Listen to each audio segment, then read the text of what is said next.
जब हम लिमिट के क्वेश्चन को सॉल्व करना शुरू करते हैं तो सबसे पहले डायरेक्ट सब्स्टिट्यूशन वो मेथड है जिसके ज़रिए से हमें ये पता चलता है कि जो फंक्शन हमें लिमिट में दिया गया है वो डिटर्मिनेट फॉर्मेट है या इनडिटर्मिनेट फॉर्म है। नॉर्मली ये 7 वो वजूहात होती हैं जिसके बेस पर हम अपने गिवन फंक्शन को इनडिटर्मिनेट फॉर्म कहते हैं। इस सेशन पे हम जान सकेंगे कि ये क्या है और जब हमारा फंक्शन इस इनडिटर्मिनेट फॉर्मेट को in the form of direct substitution दे रहा होता है तो हम उसे किस मेथड के ज़रिए से सॉल्व करते हैं।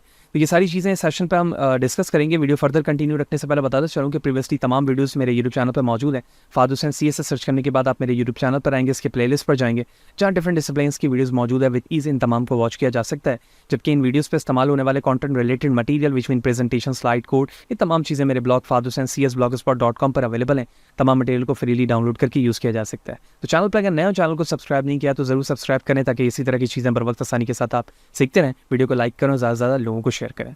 तो अगर हम एक बेसिक एग्जांपल लें जहां पर हमें डिटर्मिनेट और इनडिटर्मिनेट फॉर्मेट का पता चले, तो फॉर एग्जांपल हम एक सिंपल क्वेश्चन देखते हैं जिसमें हमें लिमिट की वैल्यूज दी जाती है। For example x tends to 1, जबकि हमें वैल्यू दी गई है x² -1, ठीक है, और इसी तरह से x² -1। अगर डायरेक्ट सब्स्टिट्यूशन इसमें अप्लाई की जाए तो ये वैल्यू हो जाएगी 1 का स्क्वायर 1 -1 डिवाइड बाय 1 का स्क्वायर 1 -1, और ये वैल्यूज़ हमें रिटर्न हो जाएगी 0/0। तो 0/0 का मतलब ये है कि लिमिट यहाँ एग्जिस्ट नहीं करता, लिमिट की वैल्यू एग्जिस्ट नहीं कर पा रही, यानी ये फंक्शन इस वक्त इस पॉइंट पे डिसकंटिन्यू है, ठीक है। और इस डिसकंटिन्यूटी के बेस पर यहाँ पर जो फॉर्मेट आ रहा है आंसर का 0/0, इस फॉर्म को हम इनडिटर्मिनेट फॉर्म कहते हैं। तो नॉर्मली ये 7 वो प्रॉपर्टीज़ हो सकती हैं जो हमें इनडिटर्मिनेट फॉर्म बताती हैं, यानी 0/0 आ सकता है, इन्फिनिटी अपॉन इन्फिनिटी हो सकता है, इधर वो पॉजिटिव हो नेगेटिव हो, इन्फिनिटी माइनस इन्फिनिटी का फॉर्मेट हो सकता है, 0 मल्टीप्लाई बाय इन्फिनिटी हो सकता है, 0 टू पावर 0 हो सकता है, 1 टू पावर इन्फिनिटी और इन्फिनिटी टू पावर 0 हो सकता है। ये वो 7 कॉन्सेप्ट हैं जिसके बेस पर हम अपने फंक्शंस को इनडिटर्मिनेट फॉर्म कहते हैं। लेकिन बात यहाँ पर मुकम्मल नहीं होती। तो अगर ये फंक्शन इनडिटर्मिनेट के ये फॉर्मेट देता है तो हम किस तरह से लिमिट के प्रॉब्लम को सॉल्व करते हैं, ये चीज़ अब हम समझते हैं।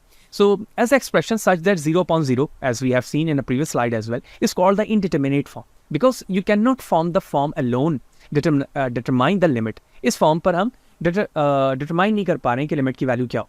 When you try to evaluate the limit and encounter this form, remember that you must rewrite the function so that the new denominator doesn't have 0 as its limit. यानी आपने इस तरह से उसे लिखना होता है, रीराइट करना होता है, ताकि जो नीचे आने वाली वैल्यूज़ है वो 0 ना हो सके। और वो जब वो 0 नहीं होगी तो यकीनी तौर पे वो हमें कोई इंटीजर वैल्यूज़ रिटर्न कर रही होगी या रियल नंबर रिटर्न कर रहा होगा एक्सेप्ट 0।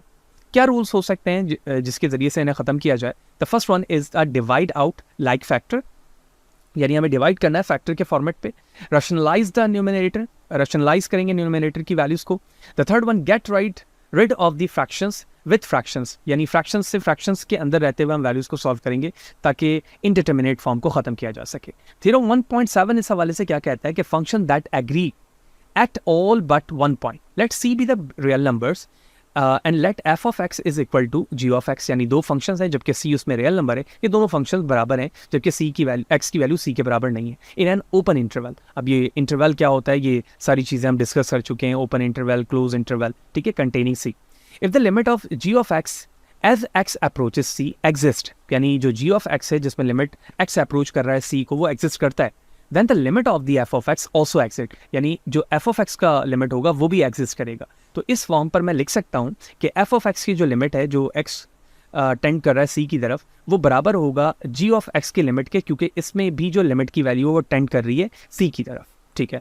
ये तो थ्योरम की अंडरस्टैंडिंग हो गई। अब फॉर एग्जांपल इस क्वेश्चन को देखा जाए जिसमें हमें लिमिट फाइंड करना है और मैं डायरेक्ट अगर वैल्यू सब्स्टिट्यूट करूँ तो 1 - 1 एंड 1 - 1, तो ये डायरेक्ट हमारी वैल्यूज़ आ जाएगी 0/0 की, और यही चीज़ यहाँ पर बताया गया है। तो डायरेक्ट सब्स्टिट्यूशन से मुझे ये इनडिटर्मिनेट फॉर्म मिल गया। तो इनडिटर्मिनेट फॉर्म तो हमें मिला, लेकिन पहली चीज़ हमें बताई गई थी कि डिवाइड आउट लाइक फैक्टर, यानी इस तरह से आप उसे डिवाइड करें फैक्टर बनाते हुए ताकि इनडिटर्मिनेट फॉर्म खत्म हो जाए। तो क्वेश्चन इनिशियली हमारा ये था, अगर मैं इस x³ - 1 को फैक्टर के फॉर्म पे कन्वर्ट करूँ तो इस तरह से कुछ फैक्टर बनता है x - 1 x² + x + 1, इसे मल्टीप्लाई किया जाएगा तो यही फॉर्मेट वापस मिल जाएगा। फैक्टर किस तरह से बनाते हैं वो सारी चीज़ें आपको बेसिक अलजेब्रा के फॉर्म पे पता है, ठीक है, मैं इसके डेप्थ पे नहीं जा रहा। अब x - 1 और x - 1 ये दोनों कैंसिल हो गए, यहाँ पर बच गया x² + x + 1, इसमें डायरेक्ट 1 अप्लाई करूंगा, वैल्यू 3 आ जाएगी। एंड हिंस प्रूव दैट कि हमने इस तरह की इनडिटर्मिनेट फॉर्म को फैक्टराइजेशन या factoring the end dividing out the factors के ज़रिए से सॉल्व किया और उसकी वैल्यूज़ डिटरमाइन कर ली कि जब हमारे लिमिट की वैल्यू 1 होगी तो हम यहाँ पर इसके आउटपुट को देख रहे हैं कि वो वैल्यूज़ क्या रिटर्न करेगा, 3 करेगा। आई एम श्योर कि ये बात आपको समझ में आ गई होगी। The next one, function x square plus x minus 6 divide by x plus 1 है। डायरेक्ट सब्स्टिट्यूशन से अगर हम सॉल्व करें तो डायरेक्टली अगर आप इसे देखें तो ये 0/0 ही रिटर्न कर रहा होगा, ठीक है। तो हमें रीराइट करना है फंक्शंस को, ठीक है, और रीराइट फंक्शंस पर हमें ये देखना है कि x is not equal to -3 you can divide out the factor to obtain, ठीक है। हमने क्या किया, इस पार्ट को फंक्शंस में जो इनिशियली मौजूद था इसे फैक्टर में कन्वर्ट किया, तो x प्लस 3 और x माइनस 3 फैक्टर से डिवाइड हो रहे थे, दोनों कैंसिल हो गए, x माइनस 2 वैल्यूज़ बचा, -3 अप्लाई किया, वैल्यूज़ आ गई -5। तो ये वो फंक्शन है जो इस इनपुट वैल्यू का है, ये जो ब्लैक लाइन है, और इस पे ये वो पॉइंट था जिसमें हमारा आउटपुट रिटर्न हो रहा है कि जब मैं -3 यहाँ पर दे रहा हूँ, ये देखें, तो मुझे आउटपुट जो मिल रहा है वो -5 का मिल रहा है, जो इनिशियली एग्जिस्ट नहीं कर रहा था जब मैं डायरेक्ट सब्स्टिट्यूशन से इसे सॉल्व कर रहा था। Similarly the next one is a rationalising technique, ठीक है। अगर आप रैशनलाइजिंग टेक्निक देखें तो पॉइंट नंबर 2 पे ये मौजूद था जिसमें हम न्यूमरेटर की वैल्यूज़ को हैंडल कर रहे होते हैं। अगर मैं इस फंक्शंस को देखूं तो डायरेक्ट सब्स्टिट्यूशन अगर मैं इसमें 0 पुट करूंगा तो ये मुझे 0/0 रिटर्न करेगा, ठीक है। 1 से कहेंगे तो 1 सब्स्टिट्यूट से ये +1 आएगा, ये इससे सब्ट्रैक्ट हो जाएगा, यानी 1 - 1 0 हो जाएगा, जबकि x डायरेक्ट 0 तो 0/0 आ जाएगा।